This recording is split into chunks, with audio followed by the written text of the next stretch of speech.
Números 10, de 11 a 13.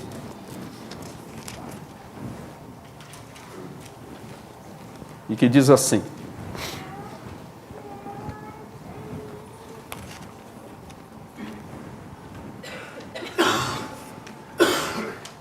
Aconteceu no ano segundo, no segundo mês, aos 20 do mês, que a nuvem se ergueu de sobre o tabernáculo.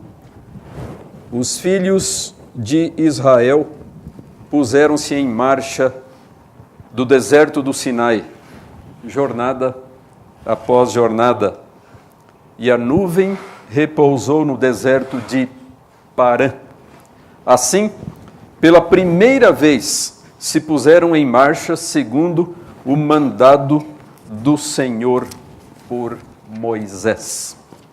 E ainda nesse mesmo capítulo, os versos 33 em diante, ainda aqui no capítulo 10. Partiram, pois, do monte do Senhor, caminho de 3 dias. A arca da aliança do Senhor ia adiante deles, caminho de 3 dias, para lhes deparar lugar de descanso. A nuvem do Senhor pairava sobre eles de dia, quando partiam do arraial. Partindo a arca, Moisés dizia: Levanta-te, Senhor, e dissipados sejam os teus inimigos, e fujam diante de ti os que te odeiam. E quando a arca pousava, Moisés dizia: Volta, ó Senhor, para os milhares de milhares de Israel. Queridos irmãos, ainda recentemente, aproveitando agora as férias de julho, nós fizemos uma viagem lá para o sul, para o Paraná e Santa Catarina. E no Paraná, então, estivemos em Curitiba com os parentes e principalmente com os meus pais. Meu pai é um pastor jubilado, como muitos sabem, um idoso pastor, já com quase 96 anos de idade. Mês que vem, pela graça de Deus, no dia 17, ele irá completar os seus 96 anos de vida. E ele está bastante enfraquecido, está mesmo no final da sua jornada, não tem nenhum problema grave, mas o problema dele é a velhice, os muitos anos de vida. E então nós sempre temos a oportunidade nessas visitas de conversar muito. Apesar da idade, ele está com a mente ainda muito lúcida, uma memória e um raciocínio muito bons. E ele sempre gosta de recordar os tempos de outrora. E eu estava pensando, então, na trajetória de vida do meu pai. A infância rude, lá no sul de Mato Grosso, na década de 20, na década de 30. Aquele ambiente tão difícil, onde os conflitos eram frequentes, onde as diferenças eram resolvidas com armas de fogo, com muita frequência, como aconteceu com tantos parentes dele que morreram dessa maneira. E depois veio o encontro com Cristo, lá na Missão Kaiowá. Eu sempre digo que, embora meu pai não seja índio, ele se converteu na Missão Kaiowá, a missão indígena Kaiowá. E a razão foi que ele teve um ferimento muito grande na mão, certa vez, e a única assistência médica que ele encontrou foi no pequeno ambulatório da Missão Kaiowá. E ali, então, os missionários o evangelizaram e ele conheceu o Evangelho, ele conheceu a Cristo Jesus. E então aquela transformação enorme na sua vida. Deixou o seu ambiente rude e rural lá do sul de Mato Grosso, veio aqui para perto de São Paulo, para o antigo Instituto JMC, na cidade de Jandira, depois o seminário de Campinas, o seminário independente aqui em São Paulo, a ordenação ao ministério, o ministério em Santa Catarina, inicialmente por uns poucos anos, e depois por muitos anos no interior do Paraná. E finalmente os anos de aposentadoria, de jubilação em Curitiba já desde 1995. O último ato pastoral realizado por meu pai foi aqui nesta igreja. O último ato que ele realizou como pastor, quando batizou o Pedrinho, esse que estava falando bastante aqui na frente agora há pouco. E conversando com meu pai, então, há poucas semanas atrás, a certa altura eu lhe perguntei: pai, valeu a pena viver tanto tempo? Valeu a pena viver tanto? E ele disse: não. E eu perguntei: por quê?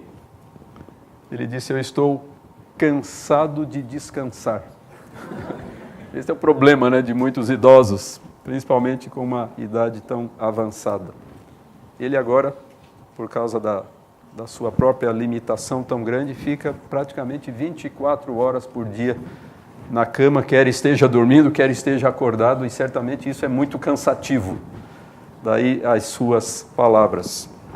Mas refletindo sobre a experiência tão bela, tão edificante de vida do meu próprio pai, eu pensei a respeito da vida de todos nós. Todos nós, também, como eu disse às crianças, somos peregrinos por esse mundo, estamos de passagem, né? Estamos de viagem por aqui. Aqui não é o nosso destino final, o nosso destino permanente. E é interessante como a própria vida cristã pode ser belamente descrita e apresentada desta maneira, como uma peregrinação. E, de fato, esse tema da peregrinação, da vida como peregrinação, é um dos temas mais salientes, é um dos temas mais importantes nesse livro do qual acabamos de ler alguns versículos, o livro de Números. Nós estamos já há alguns meses falando a cada mês sobre um dos livros do Pentateuco, e hoje então chegou a vez de falarmos a respeito do quarto livro, que é o livro de Números. Esse título, Números, que em grego é aritmoi, de onde vem a palavra aritmética, por exemplo, foi dado pelos tradutores da Bíblia, do Antigo Testamento para o grego, a chamada Septuaginta, livro de Números. Por quê? Numa referência aos recenseamentos que são registrados neste livro.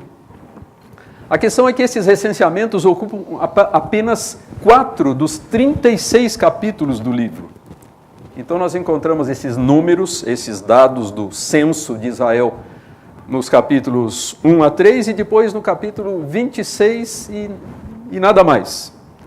Então, na verdade, os números são uma parte muito pequena, uma fração muito pequena do conteúdo total desse livro. De modo que o título mais apropriado é aquele que o livro tem nas Bíblias hebraicas, e que é no deserto, por causa de uma expressão que nós encontramos no primeiro versículo do livro. Então, em hebraico, Be-Midbar, no deserto, porque de fato essa é a ênfase principal do livro, mostrando as experiências, mostrando as peregrinações, as andanças, os altos e baixos da vida do povo de Israel, recém-liberto do cativeiro egípcio, pelos desertos da península do Sinai. E essas andanças de Israel, então, são uma belíssima figura de nossas próprias vidas neste mundo. Uma bela figura da própria vida cristã.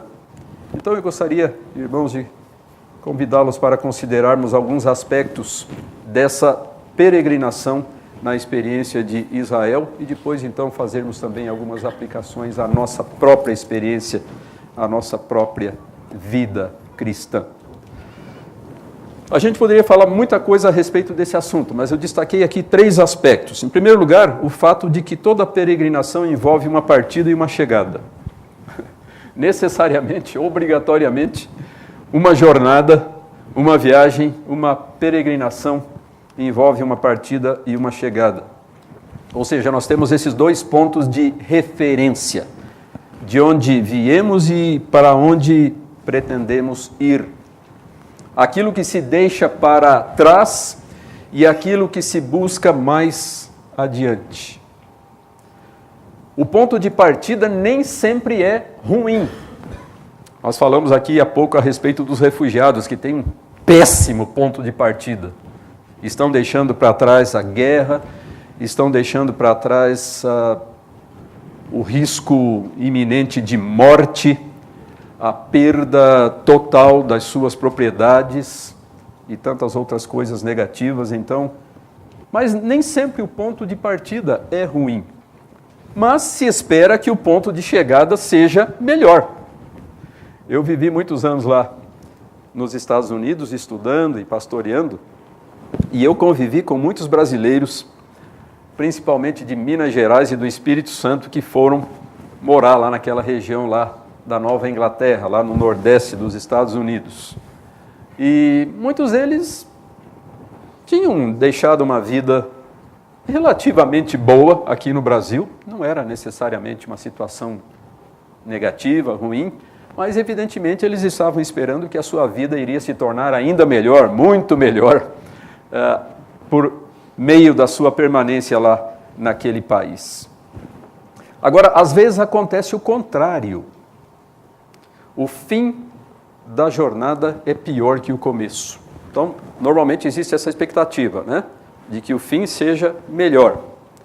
Mas a gente sabe, pela nossa própria experiência de vida e pelo contato com as pessoas, que em muitos casos, em muitas situações, nós temos essa situação, nós temos essa realidade dolorosa de pessoas cujo fim da jornada é pior do que o começo.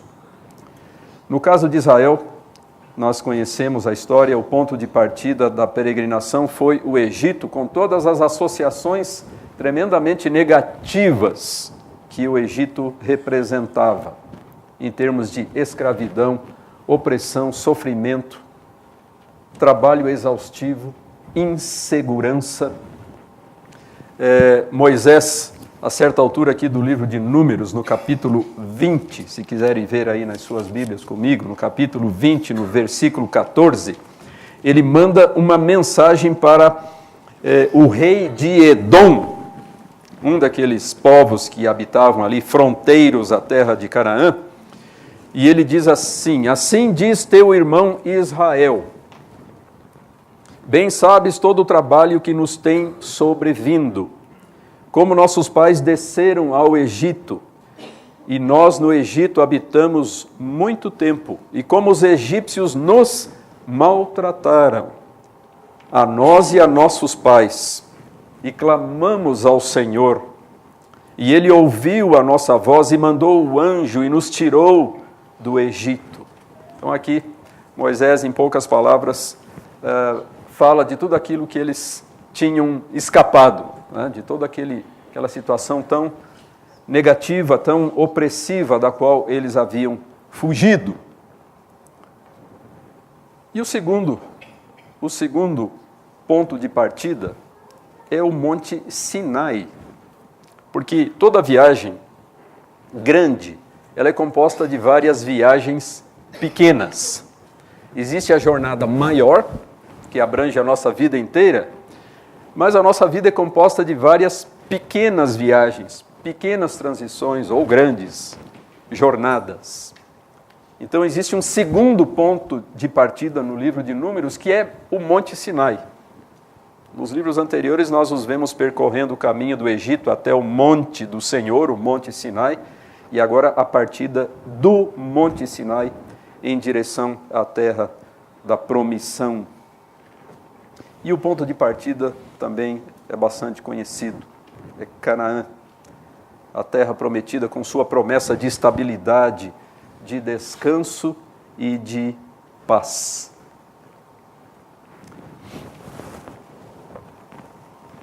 E a nossa vida, irmãos, é exatamente assim, não é? Esses vários momentos, essas várias etapas que nós vamos cumprindo, que nós vamos realizando ao longo da trajetória mais ampla. Existe a história de alguém que estava conversando com um jovem e perguntou para esse jovem ainda, muito jovem, um adolescente, qual o seu objetivo? O que você pretende? eu quero entrar para a faculdade e me formar em tal coisa. E daí a pessoa perguntou, e daí? Bom, daí eu pretendo me casar e pretendo constituir uma família. E daí? Bom, eu pretendo também ter uma carreira, né? Eu quero realizar uma carreira, quero me desenvolver, quero progredir na minha carreira. E daí? Sempre a mesma pergunta. E daí? Bom, eu pretendo formar a minha família, né, educar os meus filhos, levá-los até se tornarem independentes e tal. E a pessoa sempre foi repetindo a mesma pergunta, né? E daí? E daí? E daí? O fato é que muitas vezes nós ficamos muito preocupados com as etapas, mas não nos preocupamos com a jornada maior. E principalmente com a conclusão dessa jornada maior que é a nossa vida inteira. Então, um ponto de partida e um ponto de chegada. Mas um segundo aspecto muito interessante aqui na nossa narrativa de Números, olhando para a experiência do povo de Israel, é a questão da motivação. Quem viaja, quem peregrina de um lugar para outro, tem sempre algo que o impulsiona, que o motiva a seguir adiante. Desejo de uma vida melhor, fuga de uma situação negativa, busca de segurança, desejo de prosperidade e outras ambições. Nós sempre temos algum objetivo ao fazermos as viagens, as jornadas, as transições da nossa vida. No caso dos israelitas, havia várias motivações, mas uma delas se destaca extraordinariamente como a motivação dominante, que era a própria vontade do Senhor para as suas vidas. Então nós vemos isso de maneira muito clara aqui na nossa passagem que nós lemos há pouco, no início, aqui no capítulo 10 de Números, a partir do versículo 11. E principalmente o versículo 13, que diz, assim, pela primeira vez se puseram em marcha, segundo o mandado do Senhor por Moisés. Então, a principal motivação, o principal impulso daquela jornada dos israelitas, que se mostraria uma jornada muito mais complicada, difícil e longa do que eles imaginavam, mas quem estava por trás era o Senhor Deus e os seus propósitos para com os filhos de Israel. E ao ler o livro de Números todo, nós verificamos que o Senhor Deus está presente em todos os aspectos da peregrinação. Ele os libertou do Egito, ele os levou ao deserto, estabeleceu uma aliança com eles, deu-lhes as suas leis, lhes prometeu a terra de Canaã e, ao longo de toda a jornada, os acompanhou, sustentou e protegeu.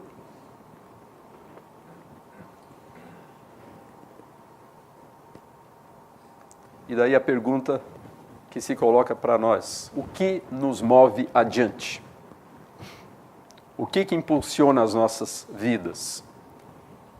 São coisas menores ou coisas maiores?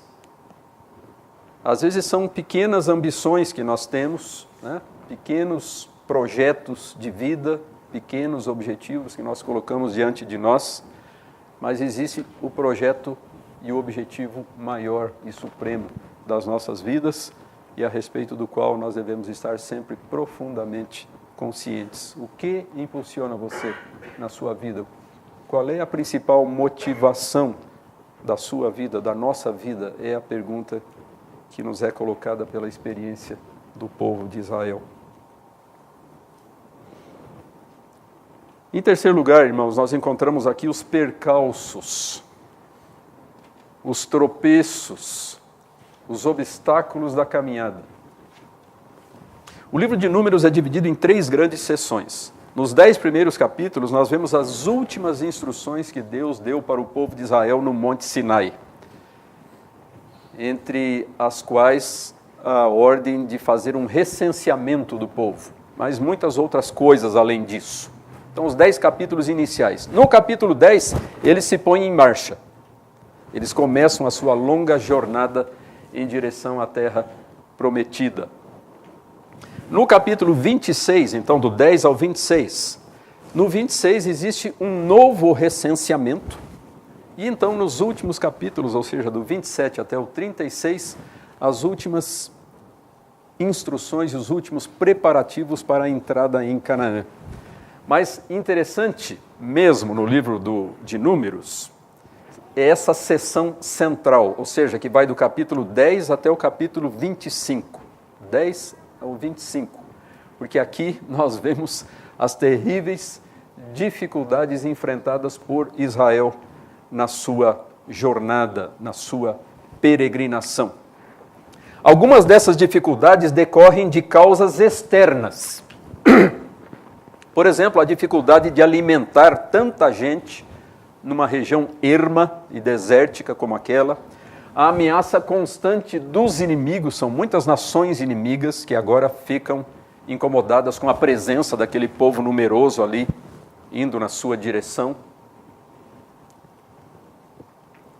Mas as outras dificuldades, e muito mais numerosas, e aquelas que recebem uma ênfase muito maior nesta seção central do livro de Números, são aquelas que resultam de atitudes e ações humanas inadequadas. Não são causas externas, são causas internas. Demonstrações de rebeldia, incredulidade, idolatria e ingratidão. É impressionante. Se vocês forem ler depois em casa, desde o capítulo 11 até o capítulo 25, quase todos os capítulos, existem algumas exceções, mas quase todos eles falam desse tipo de dificuldades, envolvendo essas atitudes todas: rebeldia, incredulidade, idolatria e ingratidão. No capítulo 11, logo que eles começam a andar, logo que eles partem do monte do Senhor, o monte Sinai, já surge uma murmuração pela falta de comida. E eles começam a se lembrar, então, das comidas que eles tinham lá no Egito, né? Eles não se lembram da opressão, da escravidão, dos açoites, daquela ordem de fazer muito tijolo com pouco barro, né? E tudo aquilo, os sofrimentos tão grandes que eles tiveram ali, mas agora eles se lembram dos pepinos, dos melões, das cebolas e por aí vai, que eles comiam lá no Egito. Então murmuraram fortemente contra Deus e contra os seus líderes humanos, principalmente Moisés. Capítulo 11. No capítulo 12, surge uma rebelião contra Moisés por parte dos seus próprios irmãos, Miriam e Arão. Uma rebelião motivada pela inveja. Invejosos daquela posição de destaque que Moisés ocupava, eles o interpelaram dizendo: por acaso o Senhor também não tem falado por meio de nós? É só através de você?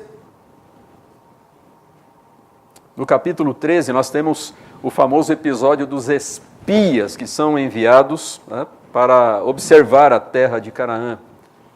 Espias representando todas as tribos de Israel. E na volta, 2 destes espias, que são Josué e Caleb, trazem um relatório otimista, dizendo: a terra é maravilhosa e nós podemos conquistá-la, com o Senhor ao nosso lado. Porém, 10 espias, os outros 10, trazem um relatório totalmente sombrio. Eles têm cidades fortificadas até os céus. Nós nos sentimos como gafanhotos diante deles. Nós não temos chance contra eles. E eles acabaram, então, influenciando o povo, que se rebelou. Todo o povo se rebelou por causa do relatório negativo desses 10 espias. Eles não levaram em conta que eles não estavam sós, que Deus estava com eles, que Deus lhes havia prometido dar aquela terra. Ou seja, havia muitas coisas que deviam ser um sinal de ânimo e de esperança, mas eles só queriam saber do aspecto negativo. E daí então Deus teve vontade de acabar com aquele povo, acabar com a raça daquela gente naquele momento.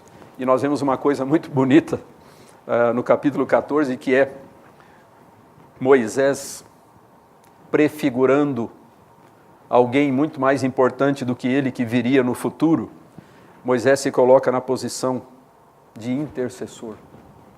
Nós vemos Moisés intercedendo ali de maneira muito insistente diante de Deus em favor do povo de Israel, para que o Senhor poupasse, para que o Senhor preservasse o seu povo. Mas mesmo que Deus não tenha dado uma punição tão radical contra Israel, mas uma punição houve.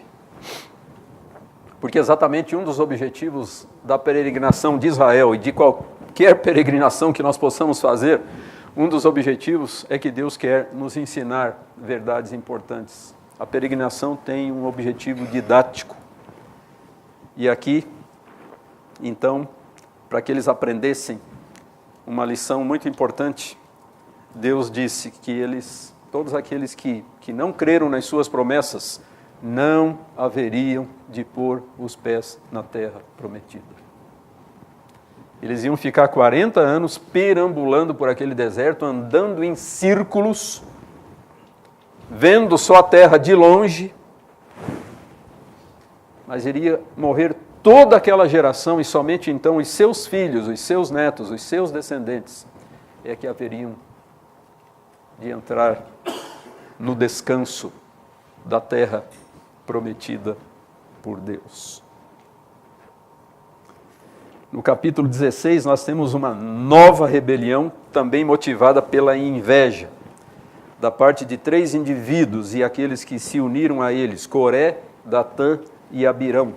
Rebelaram-se contra Moisés e Arão por causa da sua liderança. No capítulo 20, uma nova rebelião do povo. E nesse capítulo, o próprio Moisés, num certo sentido, é envolvido, embora de maneira não tão grave, mas que teve consequências sérias para ele, porque lá o povo estava reclamando por falta de água e falta de comida e etc. e tal. E Deus então dá a seguinte instrução para Moisés: Moisés, fala à rocha e ela irá produzir água. Fala à rocha. Moisés já estava com a cabeça tão quente com aquela confusão toda que vinha durando já um bom tempo, que ele pegou o seu bordão e desfechou várias bordoadas contra a rocha. E daí saíram águas e o povo saciou a sua sede. Mas Deus falou para ele: como você não me honrou, você não me glorificou diante do povo, não atendendo a minha ordem de falar à rocha, não feri-la com o seu bordão, você também não irá entrar na terra prometida. Você morrerá do outro lado do Jordão, você verá a terra de longe, seus olhos a verão, mas você mesmo morrerá e será sepultado fora da terra prometida. Capítulo 21, uma nova rebelião, e como consequência o povo sofreu mordidas de serpentes, e então veio a ordem de Deus para que se erigisse uma serpente de bronze, e as pessoas que olhassem para aquela serpente então seriam curadas, novamente prefigurando alguém muito importante que viria no futuro.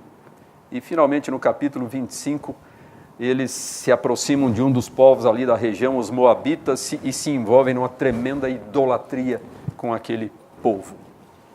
Então é impressionante esse cenário que nós temos na seção central do livro de Números, né? Mostrando todos esses percalços da caminhada, mas motivados muito mais por problemas internos do coração do que propriamente por dificuldades, por circunstâncias exteriores do meio ambiente. Irmãos, o livro de Números mais tarde irá se tornar muito importante para os autores do Novo Testamento. Como vocês sabem, os autores do Novo Testamento são quase todos judeus. Eu digo quase todos porque alguns poucos não foram, como Lucas, né? Por exemplo, o autor do terceiro evangelho e do livro de Atos. Lucas não era um judeu, mas um grego, mas todos os outros são judeus. E, portanto, conheciam muito bem o Antigo Testamento, as histórias do Antigo Testamento. Quando nós vamos para as epístolas, lá para as cartas de Paulo e outras, nós vemos que eles enxergam no livro de Números principalmente uma série de advertências muito graves e muito solenes para os cristãos. Eles chamam a atenção dos cristãos, lá dos membros das primeiras igrejas cristãs, para aqueles exemplos de solene advertência que nós encontramos no livro de Números. E principalmente na primeira carta aos Coríntios. Se nós formos lá para 1 Coríntios, no capítulo 10, vejam lá comigo. Então, a primeira carta do apóstolo Paulo aos Coríntios, no capítulo 10. Qual é o título da primeira sessão aqui do capítulo? Exemplos da história de Israel.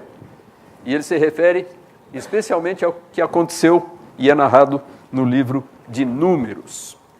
Então ele diz assim, a certa altura, no versículo 6, ora, estas coisas se tornaram o quê? Exemplos para nós. Estas coisas se tornaram exemplos para nós. E agora vejam no versículo 11. Estas coisas lhes sobrevieram como exemplos e foram escritas para advertência nossa. Vejam aí uma das funções importantes que a Escritura precisa desempenhar nas nossas vidas, né? Nos servir de exemplo, nos servir de alerta, nos servir de advertência. E daí Paulo, então, entre o versículo 6 e o versículo 11, menciona aí vários pecados que haviam sido cometidos pelo povo de Israel e contra os quais ele quer acautelar agora os crentes da cidade de Corinto, os coríntios, para que não façam as mesmas coisas. Outro autor, nesse caso um autor anônimo, que também ficou muito impressionado com o conteúdo de Números e o usou bastante na sua carta, é o autor da Epístola aos Hebreus. Não sabemos quem escreveu a carta aos Hebreus, mas o autor de Hebreus se reporta com muita frequência a esses episódios do livro de Números. A experiência dos israelitas é lembrada como advertência contra a desobediência, a incredulidade e a dureza de coração. Então, onde é que nós encontramos isso? Lá em Hebreus, no capítulo 3, vejam lá comigo, bem lá no final do Novo Testamento, Hebreus capítulo 3, a partir do versículo 7 até o 12, onde ele faz uma longa citação aqui, não de Números, mas de um outro livro do Antigo Testamento que se reporta aos episódios de Números, Salmos. No caso, Salmo 95. Assim, pois, como diz o Espírito Santo, hoje, se ouvirdes a sua voz, não endureçais o vosso coração como foi na provocação, no dia da tentação no deserto. E um pouco adiante diz esse autor anônimo, tende cuidado, irmãos, jamais aconteça haver em qualquer de vós perverso coração de incredulidade que vos afaste do Deus vivo. Tende cuidado, quem? Irmãos. Ou seja, o autor de Hebreus não está escrevendo para incrédulos, não está escrevendo para pagãos, descrentes, pessoas de fora da igreja, está escrevendo para os cristãos. Tende cuidado, irmãos, jamais aconteça haver em qualquer de vós perverso coração de incredulidade que vos afaste do Deus vivo. E daí no restante desse capítulo e em boa parte do capítulo 4, ele fala daquela terrível consequência que foi experimentada pelos israelitas por causa da sua desobediência e dureza de coração, que foi não entrarem no descanso do Senhor, não chegarem à terra prometida. E olhando então de uma perspectiva humana, o autor de Hebreus faz a mesma advertência aos seus contemporâneos cristãos. Tomem cuidado para que a falta de seriedade com as coisas de Deus não resultem nessa consequência tão horrível, não entrar no descanso de Deus.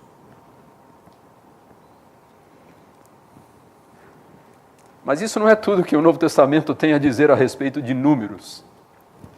Porque nos evangelhos nós já vemos uma perspectiva diferente, principalmente no quarto evangelho. Quando nós vamos para o evangelho de João, nós vemos que o texto está repleto de símbolos do Antigo Testamento acerca da graça e da presença de Deus que encontram o seu cumprimento final em Cristo Jesus. Ele é o profeta maior do que Moisés. Tudo isso em João. O bom pastor, a serpente vivificadora, o doador da água viva, o maná que veio dos céus e, de um modo muito particular, o supremo intercessor. Todas essas coisas que temos lá em Números, encontramos agora em João aplicadas a Jesus Cristo. E, de um modo muito particular, esse último ponto, o supremo intercessor, assim como Moisés intercedeu não só uma, mas diversas vezes a Deus pelo povo de Israel, para que Deus fosse misericordioso com o seu povo, que Deus poupasse o seu povo, Deus perdoasse os pecados do seu povo. Às vezes dá a impressão até que Moisés é mais magnânimo, mais misericordioso do que o próprio Deus. Evidentemente não é o caso. É que Moisés estava ali tipificando, prefigurando alguém que deveria vir no futuro, o Senhor Jesus Cristo. E isso nos remete então para aquela belíssima oração sacerdotal de Cristo, que nós encontramos lá em João 17, em que ele intercede ao Pai pelos seus discípulos de todos os tempos, os daquela época e também os seus discípulos do futuro, que somos, claro, todos nós.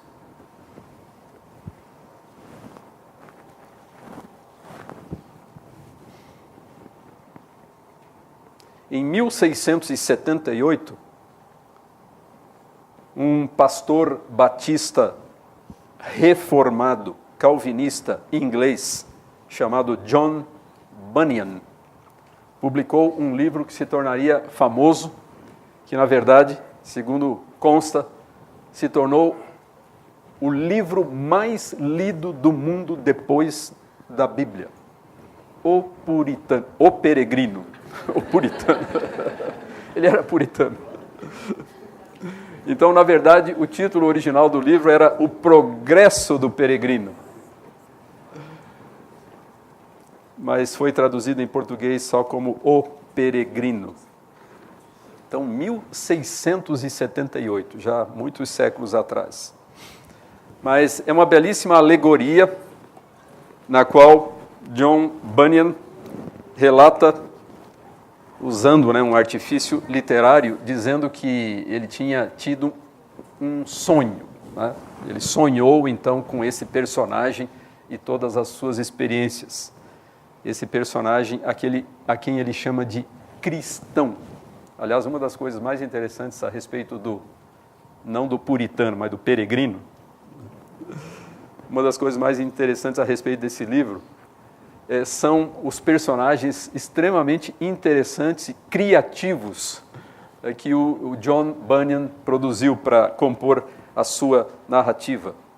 Mas o que é, então, a história do peregrino? É exatamente a história desse cristão que peregrina, que jornadeia, que passa por esse mundo, por essa vida, enfrentando toda espécie de experiências boas, difíceis, encontrando todo tipo de pessoas que o ajudam, que o incentivam, que o impulsionam, que o motivam para a sua caminhada, e pessoas que procuram dificultar e até afastá-lo totalmente da sua carreira e do seu alvo. E aqui fica então, queridos irmãos, mais uma vez aquela pergunta que já colocamos anteriormente. Como tem sido a nossa peregrinação, a nossa caminhada na vida, em especial na vida cristã? Cada um responda para si mesmo, né? Embora tenhamos que lembrar que essa caminhada não é uma caminhada meramente individual, mas é sempre uma caminhada também coletiva, como foi a caminhada de Israel, a caminhada de um povo em direção à terra prometida, não só de indivíduos, de israelitas individuais, mas de um povo em direção à terra prometida por Deus. Assim também deve ser a nossa caminhada. Em Deuteronômio, que nós vamos ainda abordar num futuro sermão, no próximo mês, em Deuteronômio nós temos umas reflexões, poderíamos chamar até de teológicas, a respeito das experiências de Israel. Em Números não encontramos muito disso, em Deuteronômios nós encontramos, né? Há toda uma reflexão feita a respeito do significado mais profundo de tudo aquilo que estava acontecendo com o povo de Israel lá no deserto. Então, a certa altura do Deuteronômio, Moisés diz ao povo: e não te esqueças do Senhor teu Deus, que te tirou da terra do Egito, da casa da servidão, que te conduziu por aquele grande e terrível deserto de serpentes abrasadoras, de escorpiões e de secura, e te fez sair água da pederneira, que no deserto te sustentou com maná. E agora vem 3 expressões muito preciosas, mostrando o que Deus tinha em mente com tudo aquilo, com todas aquelas experiências às quais Ele submeteu o seu povo, para te humilhar e para te provar e, afinal, te fazer bem. E é exatamente isso que também devemos esperar na nossa jornada e na nossa caminhada cristã, e principalmente com as provações, os percalços, os tropeços, as dificuldades que nós enfrentamos.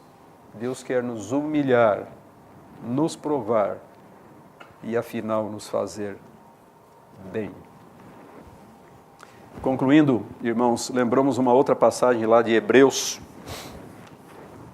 desse autor desconhecido da Epístola aos Hebreus, que, tendo em mente essa perspectiva da vida cristã como uma jornada, como uma viagem, e tendo em mente a pessoa daquele que deve ser o supremo ponto de referência das nossas vidas e da nossa jornada, portanto, diz aos crentes hebreus: portanto, também nós, desembaraçando-nos de todo o peso e do pecado que tenazmente nos assedia, corramos com perseverança a carreira que nos está proposta, olhando firmemente para o autor e consumador da fé, Jesus, o qual suportou a cruz e está assentado à destra do trono de Deus.